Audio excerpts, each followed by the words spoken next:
उत्तराखंड में लोकसभा चुनाव को लेकर सभी राजनीतिक पार्टियों ने अपनी अपनी तैयारी शुरू कर दी। चुनाव को लेकर लोगों में काफी उत्साह है। सभी दल अपने अपने जीत का दावा कर रहे हैं। उत्तराखंड इंडिया न्यूज के रेजिडेंट एडिटर संजय श्रीवास्तव ने लोकसभा क्षेत्र में जाकर लोगों की राय जानी है। वो इस बार चुनाव में किसको अपना पीएम बनाएंगे और किसको दरकिनार करेंगे। तो चाय पर चर्चा में आज आपको दिखाएंगे राजधानी लखनऊ की जनता क्या चाहती है और जनता के दिल में आखिरकार क्या है। लखनऊ से हमारे सहयोगी रवि हमारे साथ बने हुए हैं। रवि, किस तरह के इस वक्त समीकरण नजर आ रहे हैं और जनता के मन में आखिरकार क्या है?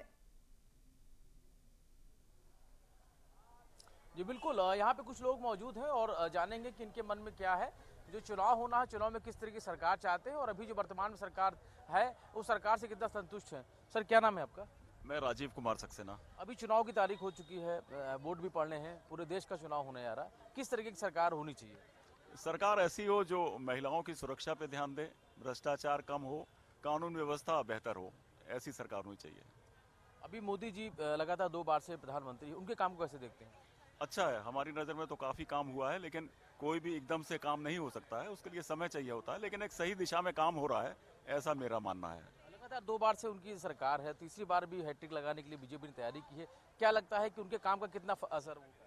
उनके काम का निश्चित रूप से असर होगा। कोई भी सरकार जब कहीं काम करती है और विकास दिखाई पड़ता है जनता को और उनकी जीवन स्तर में कुछ सुधार होता है तो हमेशा उसका असर होता है और पब्लिक में ये सेंटीमेंट होता है। गरीबों के लिए कितना काम किया गया है, शौचालय बनवा दिए गए और घर उनको आवास दिए गए, इंदिरा आवास और ये सब, मतलब जो भी आवास की योजना है, प्रधानमंत्री आवास योजना, तो वो सबका बहुत असर पड़ता है क्योंकि लोगों की उससे अपनी ज़रूरतें जुड़ी रहती हैं। स्वास्थ्य के लिए इतना अच्छा वो कार्ड दिया गया, आयुष्मान कार्ड, उससे बहुत फर्क पड़ता है। क्या लगता है सर, विपक्ष जो है जिसमें इंडिया गठबंधन है, उसके अलावा भी कई फ्रंट भी बन रहे हैं, उसको कैसे देखते हैं अभी चुनाव के दौरान?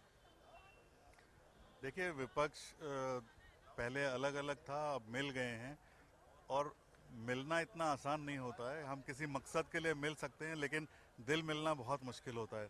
तो जब तक वो मिला हुआ दिल नज़र नहीं आएगा जनता को कि सब एक होकर देश के लिए कुछ कर पाएंगे, क्योंकि सब बटे हुए हैं अलग अलग में, सबके अलग अलग इंटरेस्ट हैं, तो पहले तो एक हो गए, ये बात सिद्ध करनी होगी इस इंडिया गठबंधन को, तब जनता इनके ऊपर यकीन करेगी। और दूसरे, देश को चाहिए लॉन्ग टर्म प्रोग्राम, और लॉन्ग टर्म प्रोग्राम जो होगा, आज के काम के लिए हम नहीं किसी सरकार को चुन रहे हैं कि 6 महीने में हमें क्या मिल जाएगा, साल भर में हमें क्या मिल जाएगा। ये देश 20 साल के बाद कहाँ जाएगा, क्योंकि हमें दुनिया से प्रतिस्पर्धा करनी है।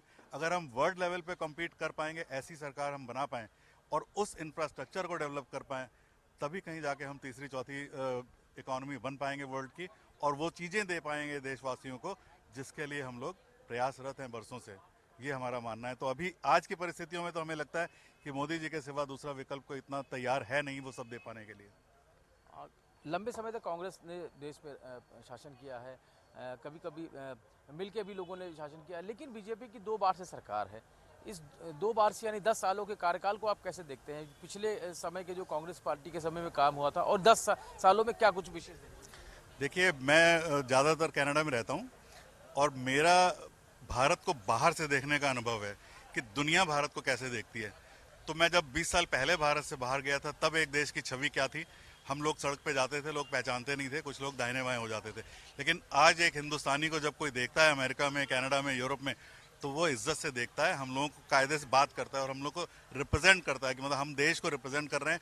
चाहे कोई भी कंट्री का काम हो, लेकिन साहब गूगल हो, माइक्रोसॉफ्ट हो, बड़ी बड़ी कंपनियों में अब सब भारतीय हैं। तो भारतीयों का इतना नाम हो चुका है और उसके लिए जो भूमि तैयार करी है वो बीजेपी ने तैयार करी है, क्योंकि ये सारा डेवलपमेंट पिछले 10-15 साल का ही है। उससे पहले हम लोगों को कोई जानता नहीं था, खड़े रहते थे हम लोग लाइन लगा के। तो परिवर्तन बहुत हुआ है और अब जब हम भारत में आते हैं, हर बार जब मैं लखनऊ आता हूँ तो यहाँ कुछ नया दिखाई पड़ता है। हर बार जब हम लखनऊ आते हैं, कभी मेट्रो बन गई तो कभी हमारा इंफ्रास्ट्रक्चर हो गया, कभी हाईवेज बन गए। अब दिल्ली हम अभी परसों गए थे, 4.5 घंटे में दिल्ली पहुँच गए। कहाँ ये सब संभव था? हवाई जहाज से जाते थे 4.5 घंटे में, अब सड़क पे चल के जाते हैं 4.5 घंटे में। तो देश में डेवलपमेंट है और हम लोग लॉन्ग टर्म प्रोजेक्ट जिसे लेके चल रहे हैं, राष्ट्रीय विकास, उस पर कहीं बहुत अच्छा सरकार काम कर रही है और मुझे लगता है कि अभी 2-3 टर्म्स और मिलने चाहिए इसको सरकार को। 10 साल पहले का कार्यकाल कैसा था, कितना बदलाव देखा था और अभी 10 सालों में कितना बदलाव? 10 साल पहले का जो कार्यकाल था उसमें हमेशा तोड़ने की राजनीति की और लोगों को तुष्टीकरण की राजनीति की गई। ये तुष्टीकरण से अब ये सरकार आगे निकल गई है अब सबके लिए, चाहे हिंदू हो, चाहे मुसलमान हो, चाहे किसी भी जात का हो, जो सुविधाएं मिल रही हैं वो सबको मिल रही हैं। तो ये बहुत फर्क है, ये अंतर महसूस किया है हम लोगों ने, आपको देखने में मिलेगा। कोई जितनी सुविधाएं है उसमें हिंदू भी उतना ही पा रहे हैं, मुसलमान भी पा रहे हैं। ये देख के नहीं हो रहा है कि हिंदुओं को ये काम दिया जाए, मुसलमानों को दिया जाए। हमें गर्व की अनुभूति होती है, भारत में रहने में जो एक राष्ट्रीयता और एक गर्व की अनुभूति होती है, वो इस सरकार में हुई है। पहली बार हुई है कि हमें गर्व होता है इस गवर्नमेंट। लोग गर्व की अनुभूति कर रहे हैं। यहाँ पर और भी लोग हैं जो यहाँ पर चाय पर मिलते हैं, चर्चा करते हैं। कुछ लोग यहाँ पे परिवार के साथ मौजूद हैं। 10 साल केंद्र सरकार मोदी जी की सरकार रही है, महिलाओं के लिए क्या कुछ लगता है, कुछ काम हुआ है? सब कुछ हो रहा है महिलाओं के लिए। महिलाएं सुरक्षित हैं हमारे देश में, पहले इतनी सुरक्षित नहीं थी, अब सुरक्षित हैं।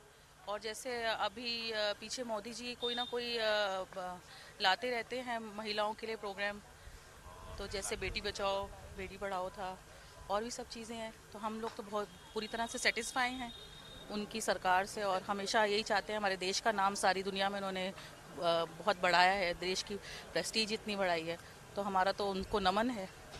इसलिए 10 साल पहले किस तरीके से 10 साल पहले के काम को जो सरकारें रही हैं और अभी 10 साल में क्या कुछ बदलाव हुआ? पहले सरकारों ने अपने लेवल पे काम किया है, मैं किसी सरकार की निंदा नहीं करती, मगर मोदी जी ने जो सम्मान बढ़ाया है पूरी दुनिया में हमारे देश का, तो उसका कोई सानी नहीं है। इस बार क्या लगता है कि तीसरी बार भी बिल्कुल आएंगे, और वही आने चाहिए, क्योंकि मुझे तो लगता नहीं कोई और ऑप्शन भी है, वही आने चाहिए। अभी क्या लगता है क्या काम रहेगा जो होने चाहिए? देखिए, काम तो जितना मर्जी है, जैसे घर होता है ना, जितना मर्जी घर में काम कराते हो तसल्ली नहीं होती है, और जब पता होता है करने वाला है कोई, तो आदमी की एक्सपेक्टेशन बढ़ती चली जाती है। ये रीज़न है। लोग कहते हैं कि मोदी जी के आने के बाद दुनिया में बड़ा नाम हुआ है भारत का, और जो इज्जत मिल रही है वो उनके आने के बाद, ऐसा कुछ लगता है? मेरे ख्याल से बिल्कुल सही है।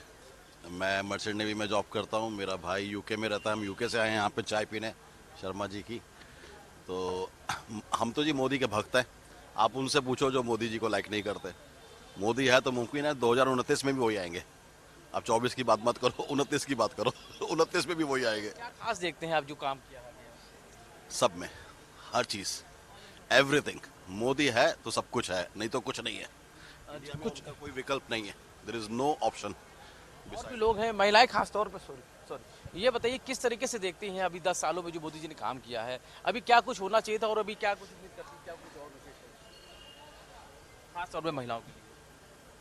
बस वुमेन सेफ्टी होनी चाहिए, एंड बस। आपने कुछ खास देखा मोदी जी की सरकार में जो उन्होंने बेहतर किया हो?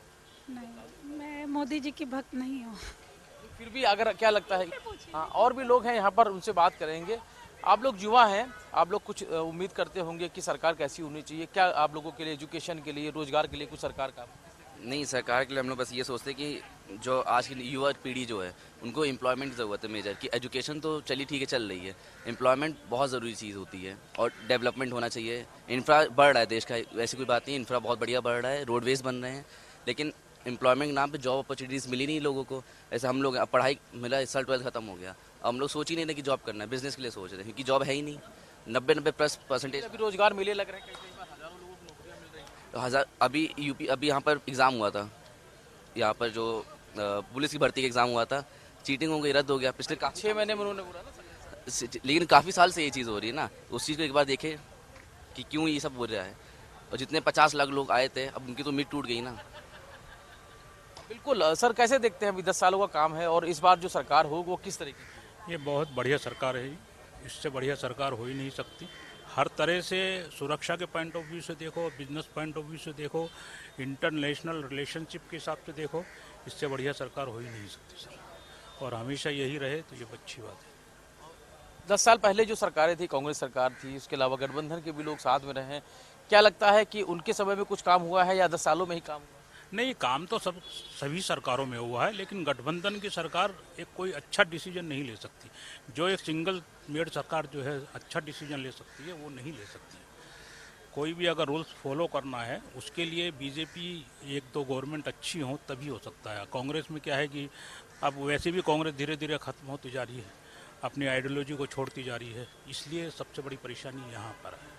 विपक्ष ने एक इंडिया गठबंधन बनाया है, सभी लोग एक साथ में हैं, हालांकि उनके एक नेता अरविंद केजरीवाल इस समय जेल में हैं, तो क्या लगता है कि जिस तरीके से विपक्ष है वो किस तरीके की रणनीति के तहत काम करेगा, क्या लगता है कुछ फायदा होगा? ये कुछ नहीं, जितने भी विपक्ष सब इकट्ठे हुए हैं, सबका दुख दर्द एक ही है कि हमारे खिलाफ ईडी और सब चल रहा है, जबकि हर आदमी फंसा हुआ है। अब केजरीवाल जो जानी दुश्मन थे कांग्रेस सरकार के, कभी किसी ज़माने में शुरुआत में हुई, उसके बाद फिर वो दोनों मिल जाते हैं, तो इनका कोई आइडियोलॉजी नहीं है इन लोगों की। सिर्फ इकट्ठा हुई इसलिए हुए हैं ताकि बीजेपी को टक्कर दे सके, बाकी ये मुमकिन ही नहीं है। वैसे साहब ने भी यूपी में एंट्री की है, वो भी अपना अलग फ्रंट बनाया है उन्होंने अपना दल, और उसके अलावा कई सारी छोटी पार्टियों इकट्ठा कर रहे हैं। क्या लगता है उसका कुछ असर हो? तो हर आदमी जो है अपनी पार्टी बनाने की कोशिश करता है, चाहे ओवैसी हो कोई भी हो, लेकिन वो कितना असर करेगा वो भविष्य में बताएगा। क्योंकि बीजेपी एक ऐसी गवर्नमेंट है, बीजेपी को एक थोड़ा सा बेनिफिट मिल सकता है ओवैसी जी के आने से, बाकी विपक्षियों को कोई बेनिफिट उससे मिलने वाला नहीं है। अखिलेश यादव ने मुख्यमंत्री रहते हुए 5 साल काम किया था, मेट्रो चलाई, उसके अलावा कई सारे काम किए गए। उस समय लोग उनको पसंद भी करते थे, लेकिन उसके बाद से जब से बीजेपी की सरकार तब से लगातार 2 बार से योगी आदित्यनाथ जी के निर्देशन में काम हो रहा है पूरे यूपी में। क्या लगता है कि, और मायावती जी भी अकेले चुनाव लड़ने जा रही है, उन सबको क्या लगता है कुछ उसका असर होगा? असर तो होगा, लेकिन क्या है कि कुछ ज़रूरी नहीं कि मायावती जी का पूरा ट्रांसफ़र, वोट ट्रांसफ़र कि अखिलेश जी को हो जाए या अखिलेश जी का कांग्रेस को हो जाए, ये संभव ही नहीं होता। ये समीकरण, इसमें केमिस्ट्री वो काम नहीं करती है। अखिलेश जी की सोच अच्छी है, लेकिन वो कुछ कम्युनिटी से इतने दबे हुए हैं कि वो अपनी सोच को आगे नहीं बढ़ा सकते। सबसे मायावती जी का अच्छा रहा शासन, वो एडमिनिस्ट्रेशन अच्छी रही वो उस ज़माने में, लेकिन धीरे धीरे जिस चीज़ की ज़रूरत है इंडिया को, सुरक्षा point of, safety point of view से बहुत आगे आना चाहिए। अगर आप सेफ हैं तो दुनिया में कोई भी काम कर सकते हैं, अगर आप सेफ ही नहीं है तो आप क्या काम करेंगे? बिल्कुल, अगर आप सेफ हैं तो दुनिया में कोई भी काम और भी सज्जन है। सर कैसे देखते हैं अभी 10 सालों के काम को, और उसके पहले सरकारें रही हैं, उनके काम को कैसे? देखिए, इस सरकार में एक ही चीज़ है कि हाँ, गुड गवर्नेंस है, और सिक्योरिटी पॉइंट ऑफ व्यू से, जैसे कि अभी उन्होंने बात करी, तो सिक्योरिटी पॉइंट ऑफ व्यू से तो अच्छा है, लेकिन मुझे ऐसा लगता है कि इसका एक ड्रॉबैक भी है कि ऐसा ना हो कि हम डिक्टेटरशिप की तरफ मूव कर रहे हों, we are following toward dictatorship, है ना। बाकी सरकारों में भी काम हुआ है, हर सरकार का अपना काम करने का तरीका है, इस सरकार का अपना काम करने का तरीका है। हाँ, हम इंटरनेशनल फ्रंट पे बहुत अच्छा हमने अपने आप को प्रेजेंट किया है, हम रूल्स एंड रेगुलेशंस में आ रहे हैं, लेकिन इस रूल्स एंड रेगुलेशंस के चक्कर में जो आम आदमी है, जो छोटा बिजनेसमैन है, वो कहीं ना कहीं तकलीफ में है। मेरी इस सरकार से गुजारिश है कि सर, आप इन छोटे व्यापारियों को देखिए जिनकी रोज़ाना दुकानें बंद हो रही है, और इसका बहुत बड़ा कारण है आपने जो ऑनलाइन को बढ़ावा दिया, ऑनलाइन ट्रांजैक्शंस को बढ़ावा दिया, या तो देखिए हर चीज़ ज़रूरी है। अगर आप पूरा कहेंगे कि हम ऑनलाइन में शिफ्ट हो जाएं, तो ये गरीब व्यापारी क्या करेंगे? ये छोटे छोटे इलेक्ट्रिकल ट्रेड के व्यापारी हैं, छोटे छोटे जो आपके गारमेंट्स के व्यापारी हैं, किराना के व्यापारी हैं, इनको एक बड़ा व्यापारी इनको समाप्त कर रहा है। इनको अडानी जैसे, टाटा, अडानी, अमेजोन, फ्लिपकार्ट, ये सब बड़े व्यापारी हो गए। तो हमें सिर्फ बड़े लोगों के लिए नहीं सोचना है, हमें ये भी देखना है कि छोटा व्यापारी ऊपर कैसे आए, तो ओवरऑल ग्रोथ हिंदुस्तान की कैसे हुई। मैं आज की बात नहीं कर रहा हूँ, आज आपको लग रहा होगा कि बहुत अच्छा चल रहा है, लेकिन मैं आपको आगाह भी करना चाहता हूँ, अगले 10 साल हम क्या ऐसी नींव रख रहे हैं कि हम इस्लामिक कंट्री के तर्ज पे सिर्फ इंडिया को लेकर के जा रहे हैं हिंदुत्व की तरफ, क्या मैं इंडिया का ओवरऑल ग्रोथ कर रहा हूँ। तो दोनों एस्पेक्ट हैं इस सरकार से। ये सरकार अच्छी है, लेकिन ये सरकार बेहतर हो सकती है कि ये मुद्दों पे बात करे। आप डिक्टेटरशिप नहीं हो, आप डेमोक्रेटिक कंट्री के अंदर डिक्टेटरशिप नहीं ला सकते। हम 5वें चरण पे हैं डिक्टेटरशिप के, जो मुझे लग रहा है। क्यों? आप अपोजिशन को कमजोर कर रहे हैं, आप फेयर गेम खेलिए, है ना। ऐसे शब्दावली क्यों? बिल्कुल रवि, हालांकि देखिए यहाँ पर काफी ज्यादा जनता के मन में क्या है, लखनऊ की जनता के मन में क्या है, ये जानने की हमने बहुत जरूरी कोशिश की। आपका बहुत शुक्रिया ये जानकारी साझा करने के लिए।